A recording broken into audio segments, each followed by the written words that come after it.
Hello, good morning, नमस्कार। एक बार फिर से आप सबका स्वागत है वाईफाई स्टडी स्टूडियोज में, which is a part of Unacademy. तो हर दिन की तरीके से जो आपका 5:30 बजे का टाइम स्लॉट है, ये रहता है मैपिंग का, और ये है पूरा का पूरा यूट्यूब का शेड्यूल। इसमें एक थोड़ा सा आप चेंज कर लीजिएगा कि 8 बजे जो आपका बर्निंग इशू होता है, इसके बाद सुबह 11 बजे आपके लिए एसएससी का स्पेशल क्लास चलता है ऑन यूट्यूब, जहाँ पे काफ़ी सारे ऐसे इंपॉर्टेंट टॉपिक हैं जो हम लोग डिस्कस कर रहे हैं, ताकि आपके एग्जामिनेशन टाइम पे आपको कोई भी प्रॉब्लम ना हो। तो इस क्लास को भी देखना मत भूला करिए। सेम चैनल पे होता है सुबह 11 बजे। और इसके अलावा सुबह 7 से 8 जो आपका लाइव सेशन रहता है, वो है मेन करंट अफेयर्स का। तो एक 7 बजे वाला और एक 11 बजे वाला, दो आपके लाइव सेशंस रहते हैं। इनको देखना आपके लिए मस्ट है, तो please do watch the sessions, और प्लीज़ लाइव रहा करो सेशन में, ताकि कोई भी अगर क्वेरी होती है तो वो रिजॉल्व हो सके। ये तो हो गई यूट्यूब की बात। लेकिन इसके अलावा हम लोग बात करते हैं एक और चीज़ की, अनअकैडमी के क्लासेस। देखो, आज हम लोग जो सेशन पढ़ने जा रहे हैं वो है आपका अफ्रीका की मैपिंग, राइट। अफ्रीका के मैप में कौन सा डेजर्ट कहाँ पे, मरुस्थल कहाँ पर है, वो हम लोग यहाँ पढ़ेंगे।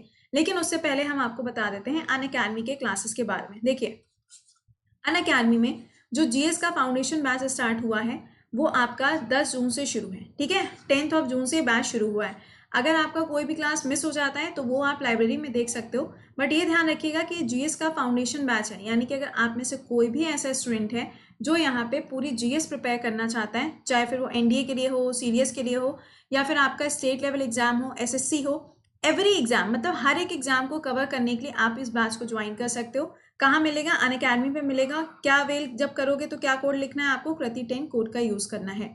जब आप जीएस के इस बैच को अवेल करोगे तो आपको मैथ्स, इंग्लिश और रीजनिंग जो है वो फ्री ऑफ कॉस्ट मिलेगी। आपको कुछ भी एक्स्ट्रा पेमेंट करने की जरूरत नहीं है, ठीक है। एक तो ये हो गया।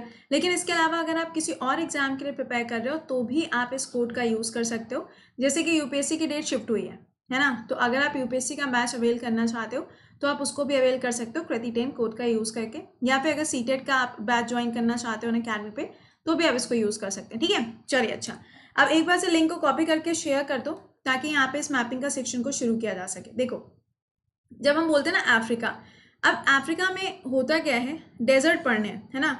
तो पहले तो ये समझ लो कि डेजर्ट का मतलब क्या है। डेजर्ट का मतलब होता है एक ऐसा एरिया जहाँ पे जो बारिश है ना, जो रेनफॉल है, वो एवरेज से भी कम होती है। उसको हम क्या बोलते हैं? उसको हम डेजर्ट की कैटेगरी में रखते हैं।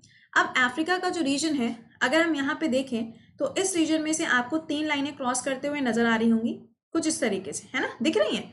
इसका मतलब है कि ये हो गई आपकी ट्रॉपिक ऑफ कैंसर, इसके नीचे हो गई आपकी इक्वेटर, और इसके नीचे हो गई कैप्रिकॉर्न, कर्क रेखा, विषुवत रेखा और मकर रेखा। 3 लाइनें हुई ना।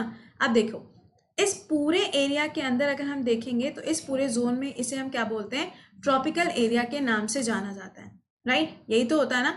लेकिन अगर हम इस एरिया को देखते हैं तो इस एरिया में तो आपके क्या होगा? बहुत ज़्यादा बारिश भी होगी, और बहुत ज़्यादा यहाँ पे क्या होगा? वाटर जो है वो इवेपोरेट भी होगा, तभी तो यहाँ कंडीशंस बनती हैं। तो अफ्रीका जो है वो एक लौता ऐसा आपको कॉन्टिनेंट मिलता है जहाँ पे तीनों लाइनें क्रॉस करते हुए जाती हैं। चलो ठीक है, ये बात हो गई। अब हम डेजर्ट देखेंगे। तो सबसे पहले तो यहाँ पे सहारा मरुस्थल हुआ, नीचे की तरफ आपका कालाहारी डेजर्ट हुआ, यहाँ पे आपको मिलेगा नामीबिया डेजर्ट। ये 3 ऐसे डेजर्ट हैं जो आपको याद रखने। लेकिन कई बार पूछ लिया जाता है नूबियन डेजर्ट के बारे में भी। इसके अलावा इन 4 डेजर्ट के अलावा अफ्रीका के मैप में से कोई भी एक्स्ट्रा डेजर्ट आपसे नहीं पूछा जाता, भले कोई भी छोटे छोटे हो, जैसे कि ये लीबियन डेजर्ट हो गया। ये तो नाम से ही पता चलेगा कि अफ्रीका के अंदर लोकेटेड है, तो इसके ऊपर सवाल नहीं फॉर्म होता। तो 4 हो जाएंगे, सहारा, नूबियन, कालाहारी और नामिया, ठीक है। अब देखो, सबसे पहले आया सहारा मरुस्थल। जब हम सहारा डेजर्ट बोलते हैं तो अगर हम इसको ओवरऑल देखें, यानी कि अगर हम अंटार्कटिका और आर्कटिक से कंपेयर करने के बाद देखें तो तीसरे नंबर पे आपका जो डेजर्ट आता है वो कौन सा है? सहारा। लेकिन अगर पूरे वर्ल्ड का, पूरे विश्व का सबसे गर्म मरुस्थल पूछा जाए, हॉटेस्ट डेजर्ट पूछा जाए, तो नंबर 1 पे कौन सा होगा?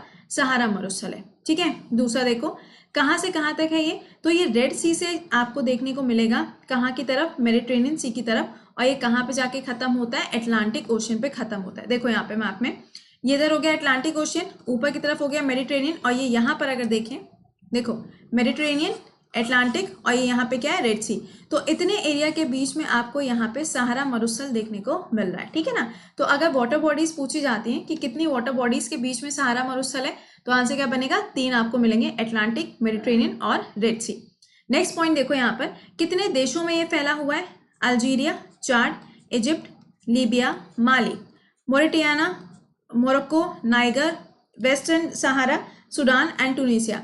ये कंट्रीज आपको याद रखने की जरूरत नहीं है, एग्जाम में नहीं पूछा जाता है कि सहारा मरुस्थल जो है वो कुल आपको कितने क्षेत्र में देखने को मिलता है।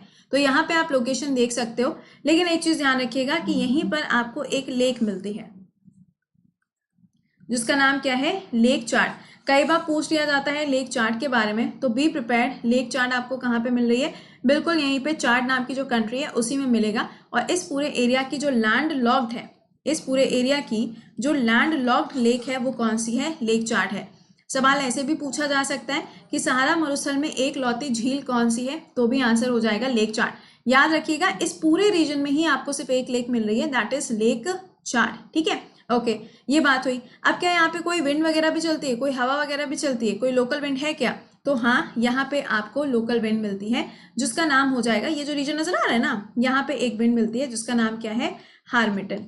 इस रीजन में आपको जो विंड मिलेगी हार्मेटन, इसका दूसरा नाम क्या है, डॉक्टर्स विंड के नाम से भी इसको जाना जाता है।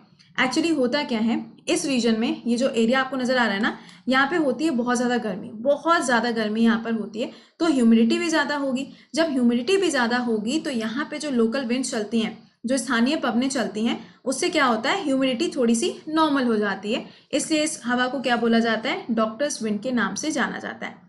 यहाँ पे एक और विंड मिलेगी जिसका नाम क्या है, सुरोकू। क्या नाम है इसका, सुरोकू नाम है। अब सुरोकू नाम की जो हवाएं हैं वो यहाँ सहारा मरुस्थल से उठती हैं और ये आगे की तरफ जाती हैं कहाँ पे, ये जो आपका यहाँ पे स्पेन नाम की कंट्री है ना, ये यहाँ पर यूरोप के अंदर, यहाँ पे कौन सी, स्पेन है, तो यहाँ से होते हुए जाती हैं और इधर की तरफ मूव करती है, राइट। कौन सी विंड है, सुरोकू रिवर है। सुरोकू रिवर की वजह से एक रेनफॉल होती है, एक बारिश होती है जिसको बोला जाता है,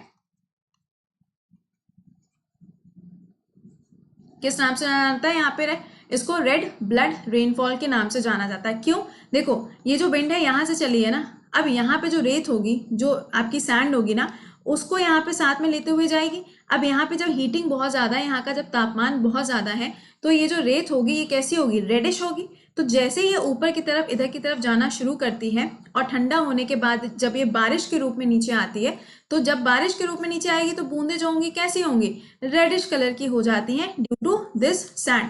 ये जो यहाँ पे क्या होता है, सैंड होता है ना, उसकी वजह से ये किस कलर की देखने को मिलती है, रेड कलर की, जिसकी वजह से हम इसको क्या कहते हैं, रेड ब्लड रेनफॉल के नाम से जाना जाता है। तो अगर सवाल टफ से टफेस्ट भी बनेगा, देखो ये जो मैपिंग का सेक्शन होता है ना, ये आपका UPSC level, state level, SSC exam, NDA, CDS, हर एक एग्जाम को कवर करता है। तो ध्यान रखा करो, जो भी पॉइंट बताते हैं उसके नोट डाउन जरूर से कर लिया करो, ठीक है। और अगर पुराने क्लासेस नहीं देखें तो प्लेलिस्ट में जाइएगा, वहां पे जाके आप सारे क्लासेस देख सकते हो, आराम से आपको सारे क्लास मिल जाएंगे, ठीक है। चलिए अब यहाँ पे हम बात करते हैं, आगे चलते हैं अगले पॉइंट पे।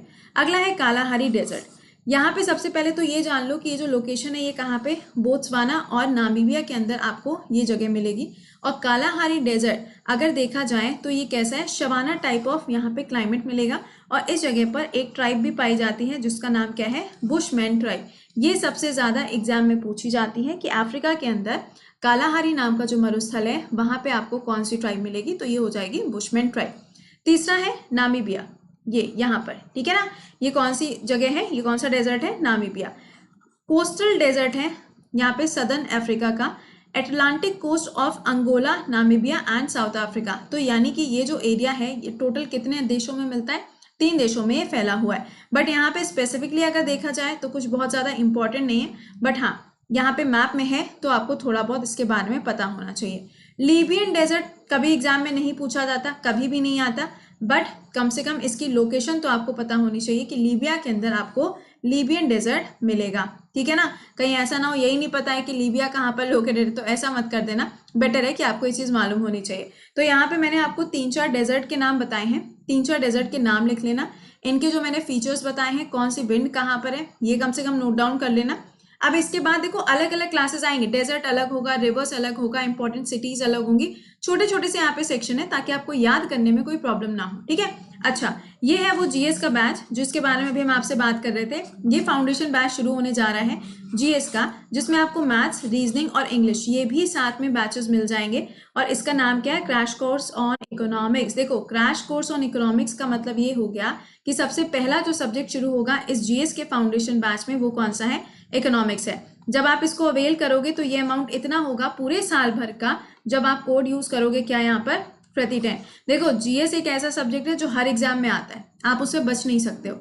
तो यहाँ पे जीएस के साथ में जब ये सारी चीजें आपको एक ही जगह पे मिल रही हैं, एक ही डेस्टिनेशन है, तो आप इस बैच को अवेल कर सकते हो। अनअकैडमी पे जाना है, आपको डाउनलोड करना है, फोन नंबर से रजिस्टर करोगे, गोल सेलेक्ट करोगे क्या, एसएससी, और उसके बाद आपको ये बैच नजर आएगा। तो इस बैच को ज्वाइन करना मत भूलो, क्योंकि ये बैच शुरू होने जा रहा है 10 तारीख से, और कोई भी क्लास आपका मिस ना हो, बस यही चाहते हैं। इसके अलावा हर दिन रात में 9 से 10 रहता है आपका स्पेशल क्लास अनअकैडमी पे, उसका शेड्यूल भी मैं सुबह 7 बजे के क्लास में शेयर करती हूँ, तो एक बार से वो क्लास देखना मत भूलिएगा, ठीक है।